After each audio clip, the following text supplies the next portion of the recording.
Hello everyone, कैसे हो आप सब। आई होप सभी अच्छे होंगे और आप सभी की तैयारी भी अच्छी तरह चल रही होगी। तो देखिए, लास्ट वीडियो में हमने क्वेश्चन नंबर 105 तक कंप्लीट कर लिया था, है ना। तो आज हम क्वेश्चन नंबर 106 से स्टार्ट करेंगे। ये हम यहाँ पर जो हमारे HSC CET या फिर एस्टेट में TGT PGT या फिर PRT में जो हमारा मैथ पोर्शन आएगा उनके लिए ये क्वेश्चन बहुत ही ज़्यादा यूजफुल है। ठीक है, आपको एस्टेट में क्वेश्चन इनमें से ही सेम भी देखने को मिल सकते हैं। ठीक है, तो इसलिए आपके लिए वीडियो बहुत ही ज़्यादा यूजफुल है। तो देखो क्या दिया हुआ है 106 में। मोहन के इतिहास, भूगोल, विज्ञान और गणित में प्राप्त अंकों का औसत के औसत से 10 अधिक है। यदि उसे इतिहास और भूगोल में कुल 110 अंक प्राप्त हुए तो उसे विज्ञान और गणित में कुल कितने अंक प्राप्त हुए। ठीक है, तो देखो टोटल लिखो पहले। कैसे?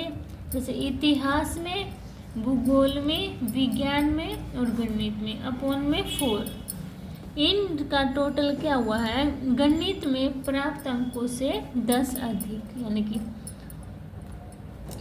ये मिले इक्वल। ठीक है, यदि उसे इतिहास और भूगोल में कुल 110 अंक प्राप्त हुए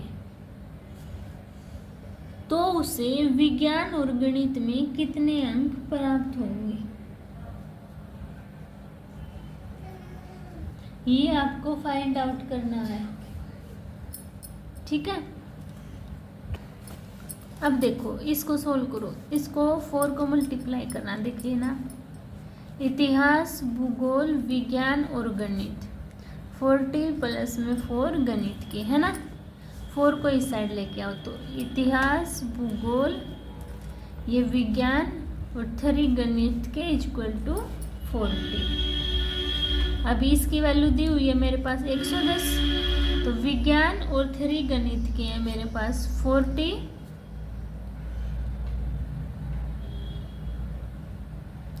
में से 110 माइनस कर दो। तो देखो विज्ञान प्लस गणित के 3 गणित के कितने आए? -70। इसको माइनस से मल्टीप्लाई करेंगे तो देखो क्या हो जाएगा,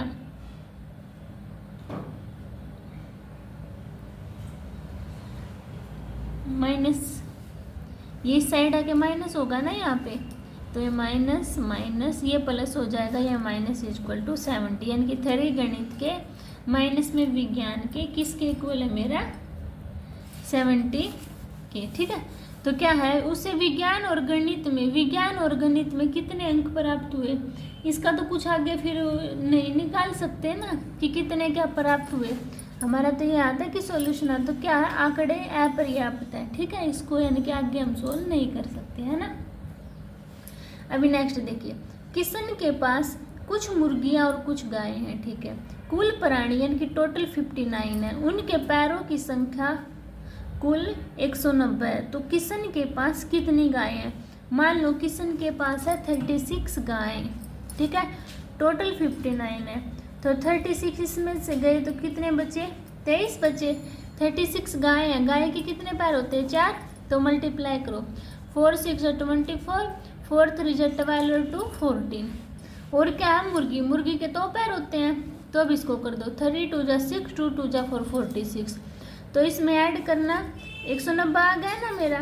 ये क्या था, मेरा टोटल पैर दिखाया था ना। तो ऑप्शन क्या हो गया मेरा? फर्स्ट राइट हो गया। ठीक है, ऐसे इनको आपको सोल्व करना। अब देखो A/3 is equal to B/2, तो 2A + 3B upon 3A - 2B क्या होगा? देखो तो क्या करो, A/B इज इक्वल टू 3/2 लिख सकते हैं। A की वैल्यू 3, B की वैल्यू 2 पुट करो। A की वैल्यू 3, तो 3 2 जा 6, 3 2 जा 6, 3 3 जा 9 और 2 2 जा 4। 6 और 6 कितने हुए? 12। 9 में से 4 गए 5, तो कितना आया 12/5। ठीक है। अब ये दिया है x की पावर 4 प्लस 1/x की पावर 4 इक्वल टू 23। तो x माइनस 1/x का होल स्क्वायर क्या होगा? देखो इसका सबसे पहले हम क्या निकाल लेंगे, x की पावर 4 प्लस 1/x की पावर 4 23 दी है, तो सबसे पहले x की स्क्वायर अपॉन 1/x स्क्वायर निकाल लेंगे, तो ये डबल हो जाता है। ठीक है, क्या हो जाता है इसका डबल, और उसके ऊपर रूट। तो करना x square plus 1/x square equal to 5 root हटाएंगे। इतनी बात समझ में आ गई। अभी निकालना क्या है, x minus 1/x whole square निकालना, तो इसको ओपन करना, x square plus 1/x square minus 2 is equal to, यही है ना। इसको सोल्व करके देखो, इसकी वैल्यू क्या दी हुई है 5 और माइनस का 2, तो 5 में से 2 गया 3, तो कितना आंसर आ गया आपके पास 3। समझ आ गया? ऐसे करना था आपको। ठीक है। अब ये देखो, एक शहर की जनसंख्या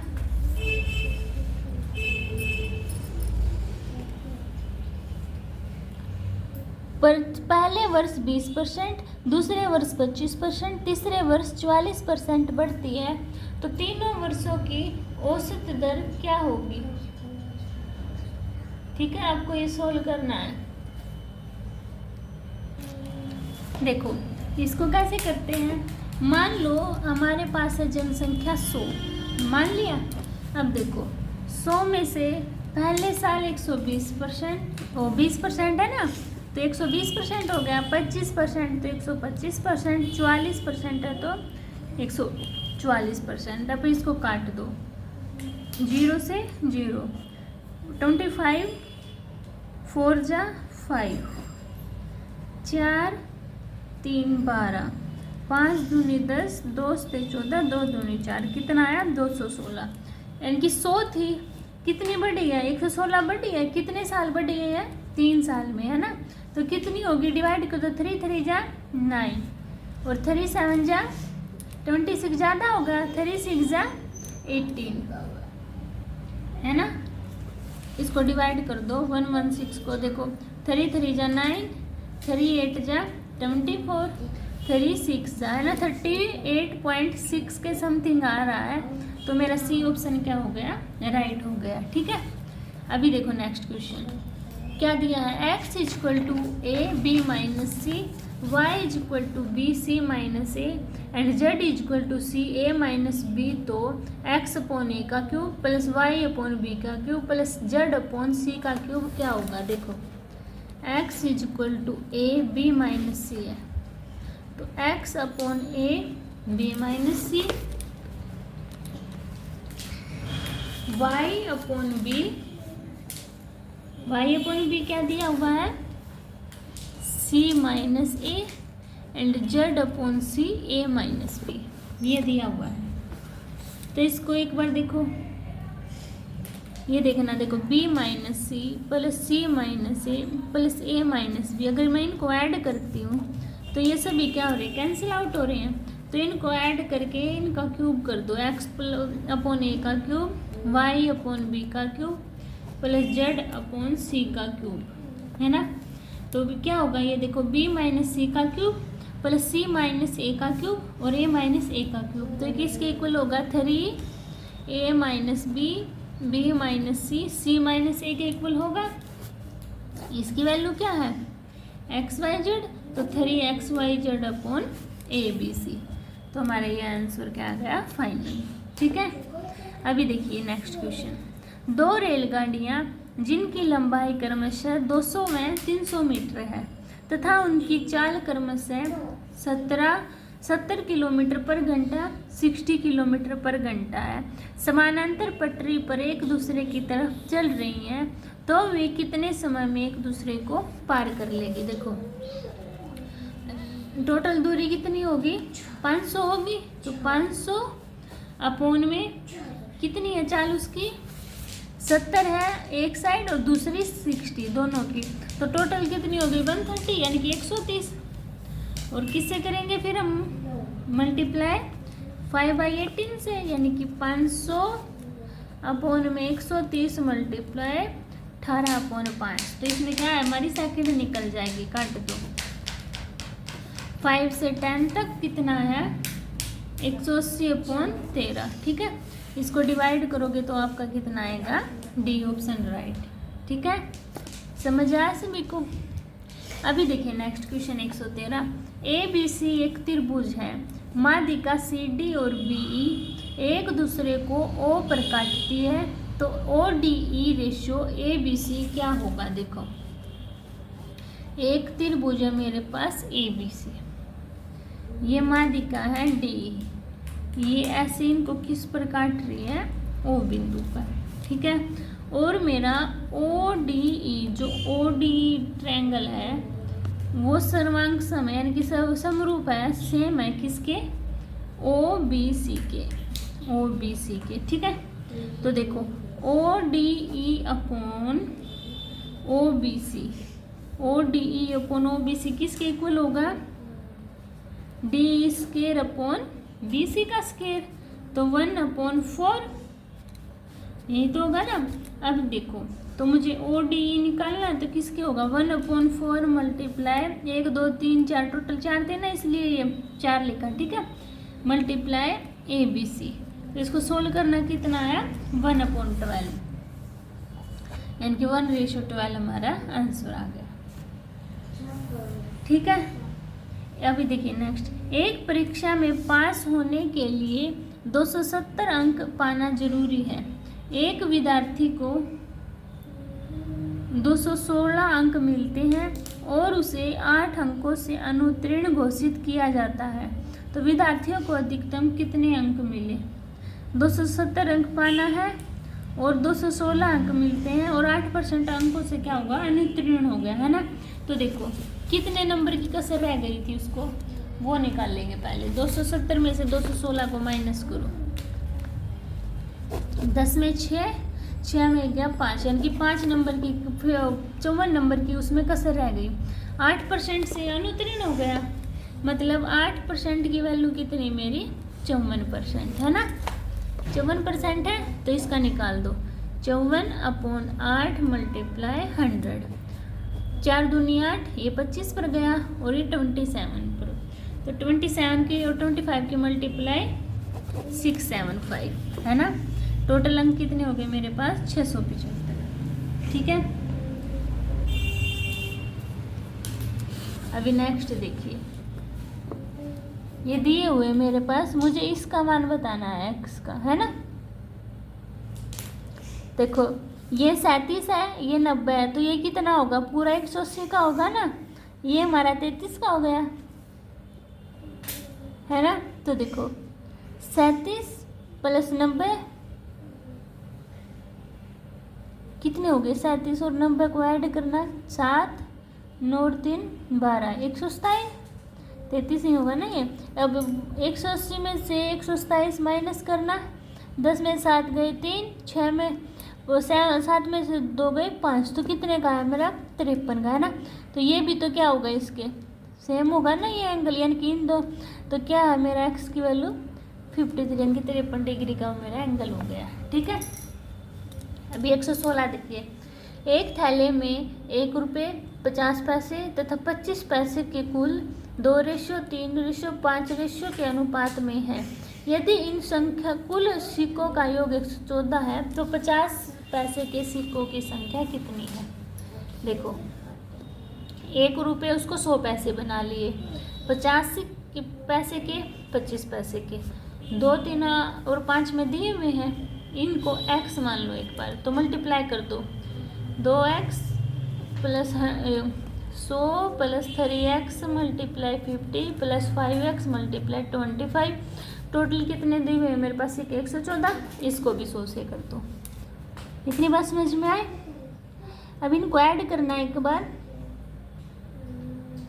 देखो x सब में है, एक बार कॉमन निकाल लो, तो यहाँ बचा 200, यहाँ 150, यहाँ 125, कितना, उसको मैंने ऐड मल्टीप्लाई कर दिया, तो इनको ऐड करना, 475 और ये मल्टीप्लाई में है ना 114 0 0। अब इसको इस साइड लेके जाओ, 475 डिवाइड कर दो, कितने आ गए 24 आ गए टोटल। पूछा कितने हैं, 50 पैसों के सिक्कों की संख्या। 50 पैसों के सिक्कों की संख्या कितनी है मेरे पास, कहाँ है मेरे 50 पैसे, यही है ना मेरे 150 रुपये है ना। 50 पैसों के सिक्कों का मान कितना, 150 एक्स आया था ना। और तो 24 पैसे के हैं तो 150 मल्टीप्लाई 24 कितना होगा 3600। 3600 यानी कि 36 रुपीज है ना। तो रुपीज पूछिए ना,